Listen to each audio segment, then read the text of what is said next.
2, 1. Wait a minute, hang on. See, it was deleted. Let me see something. Something's not right. Okay, hang on. Facebook. You see, it was.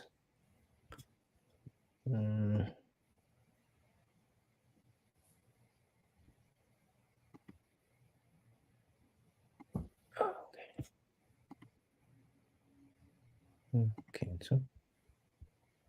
I apologize. It said there was somehow it dropped off Facebook. I wanted to make sure it got on Facebook as well, not just YouTube.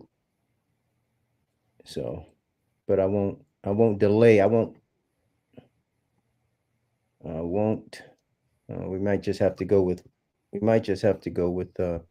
YouTube. Because for some odd reason it dropped off of okay. All right. Welcome to Verity, where truth and conversation converge. I'm Kerwin D, and today got another fantastic guest to share some wonderful conversation. Professor Yvonne McDowell, Esquire, entertainment attorney, and she's here to talk about some of the ins and outs of entertainment as an attorney from her perch. And welcome to Verity. Glad to have you. Glad to be here. Thank you for having me. So let's just start at the beginning. And I'm going to use a scenario. I am new to the music business or new to the film business, but I need representation. What are some of the questions I should be asking when I'm looking to secure representation? Okay. Well, the first thing you want to know is what do you need representation for, right? Because a manager, an attorney, and an agent are three different things, right? An agent may have a law degree, but they're not going to do the work of an attorney. So if you need someone to sort of go over your contract or legal work in order to take a step back, then you need an attorney, right? And so you want to find someone who has been in the industry, has a fairly fair hourly rate, and sort of understands the ins and outs of contract law. But they're not going to help you move forward in your career, right? That's not their job. Their job is sort of review the legal work there. But if you need someone to get you out there and push you, then you need to be looking more towards an agent or a manager, depending upon what area you want to work in. So first is knowing what kind of representation you need. And from there, you can decide whether you need a lawyer, an agent, or a manager. So let's talk, because you hit a very interesting point. You don't I don't always hear affordable and attorney in the same sentence. Sometimes you do. Not necessarily affordable, but fair, right? But fair, okay. Make sure it's fair, right? So in that case, if I'm just starting out, what makes sense? Should I be looking for someone with the years of experience who can help who has experience with that contract, or somebody maybe who, and not to say they wouldn't offer a fair rate if they've got experience, or somebody who maybe is looking to build a clientele may be more apt to take somebody like me on and provide a fair rate? Okay, well, if you're just looking for an attorney, first of all, you want to find someone who knows what they're doing. And so that can maybe be somebody who's only been practicing a year, but they've done a lot of work. Or someone who's practiced longer and they dealt with more complex issues. If you're a fairly simple issue, like maybe you need a trademark, or maybe you need someone to look over a contract you're doing, you can go with a younger attorney if you are also pretty young and new to the industry. But if you have more complex work, you're dealing with maybe a bigger label who gave you more of a complex contract, you might want to go with someone who has more experience dealing with that area. So it's ultimately up to sort of what you need out of the attorney and what you're looking for. I say always go for somebody who has at least done the work you're asking them to do. If you're asking somebody to look at a contract you have if you're a musician and you just signed with a label or national, you might want to make sure that someone knows how to understand that law, because they know what they're doing. Mm-hmm. And so you want to make sure you have an attorney who knows how to sort of deal with that work, look over that work. Okay, that makes sense. Now, so what makes sense to start identifying and narrowing down attorneys? I mean, what do you begin to look for? I used to work in the film industry, right? And so one thing that I always got a job was based upon recommendation. So referrals. I'm sorry? Referrals? Yeah, referrals and recommendations. No, but I used to be a PA and a production assistant, so I used to actually work in film and TV. Okay. And so every job I ever got in film and television was because somebody referred me for the job. And I view the same as an attorney. Talk to people around you who've dealt with this attorney and see how they've done, right? Particularly if you're new in the music industry, you should know other musicians. Those musicians have had attorneys at some point. See who they've worked with, and that's usually a good start to sort of narrow down the list of who you want to work with. So are you currently focused on are you focused on the music side or the entertainment side Well, or? right now my focus is primarily on education. Right, I'm a teach. Primarily teach. I don't really practice at this point anymore. Okay. Primarily because I wanted to shift over to have a focus to academia. But when I worked as an attorney, primarily I did a lot of criminal law, and then I transitioned into intellectual property law. So much of what I did was copyright, patents, trademarks, a lot of that work. And before that, I was a public defender, and so going from transitioning from being a PD, which is one very different area of law, into intellectual property was a shift, but it worked for me because my background, I have a bachelor's and an MFA in film. So storytelling was something I was very good at. So criminal law is all about telling a story and getting someone to believe it. And so I went from criminal law and then shifted to intellectual property because as a screenwriter, I also sort of wanted to know how to protect my work. Okay. So you creatively put those two together and made it work for you, huh, in the courtroom. Okay, yeah. That's interesting. That's real interesting. Let's talk about some developments as it relates to entertainment. AI is huge. AI is, I don't even think we've even scratched the surface in terms of its impact.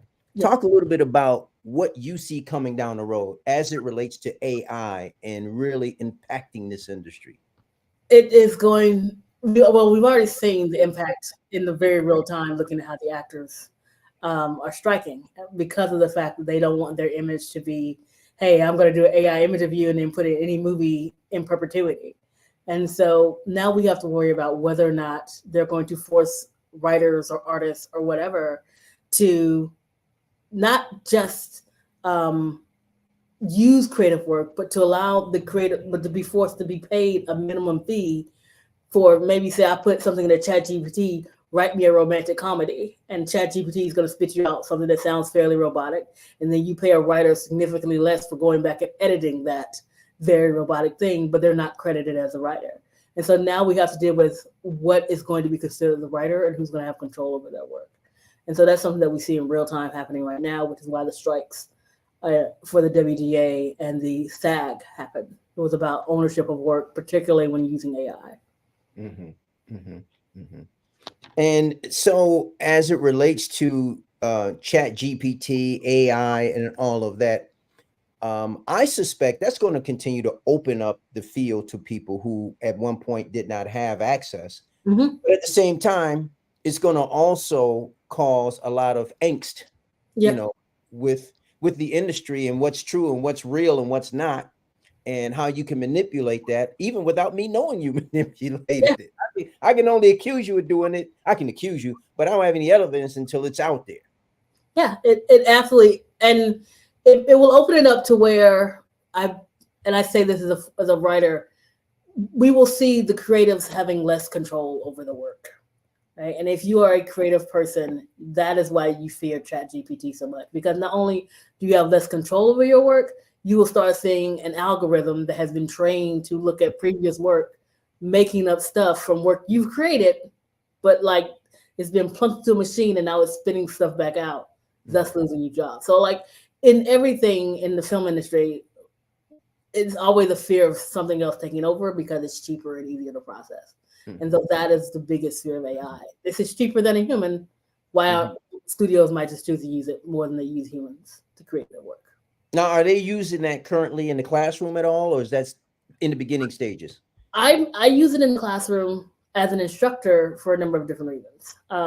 When I have to come up with maybe a hypothetical or other situations, I'll just say, ChatGPT, create me a hypothetical scenario for this entertainment law issue to use on an exam. And then I'll look at it and I'll go, well, this works. And I may take that question, mix it around a bit and put it in my exam. So I do use ChatGPT and AI in the classroom as an instructor.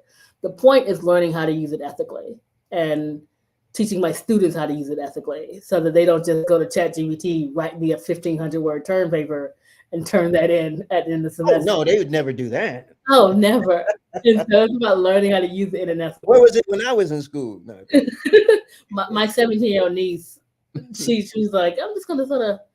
They taught us how to use ChatGPT in high school, and so they're teaching them how to use it in high school in an ethical way. So by the time they get to be in college, they've learned how to use it somewhat. So she's learning it now. Yeah, they're teaching it to them now because they know that they're Yeah. instead of I saying mean, don't ever use this, they know they're going to use it. So now it's about how to teach them to use it in a way that is ethical and effective. And staying on that just for a moment, is there a way to know? And I mean, you're an instructor. I mean, we know instructor have instincts, Yeah. but how do you know that someone has used it versus they just created something on their own when they turn in a paper? Most AI programs use language that is similar, and so we've developed an AI program spotter. When you upload the paper, it goes, "Okay, this sounds AI generated." But also, I've talked to these students for the whole semester. I know how they talk. I know how they act. I know what they know and don't know. And so if something doesn't sound like them, I'll just say, "Hey, this doesn't really sound like something you'd say." Okay. Also, we've been making them do oral presentations more often now so that they can't ChatGPT it when they get up and talk in front of the classroom. Okay, gotcha. This is just going to. I'm just now starting to get myself really informed about its use, and try to sample with it and see all the possibilities that I can use it in a positive way. What other crossroads maybe are down the road that you see are coming as far as entertainment impacts are concerned? Animation will be an issue. Artists, particular animation, I think might be the biggest issue. And if there's a union to strike soon, or most animation guilds don't have a union, but if they are to unionize and strike, it'd be because of the use of ChatGPT and animation. I don't know if you watch any Marvel shows, but there was a big uproar because of a TV show used an entirely AI generated opening credits, which meant that they just sort of plopped into AI generator and then put it on their opening credits. And that meant that there was an artist and a visual effects artist not being paid for that work.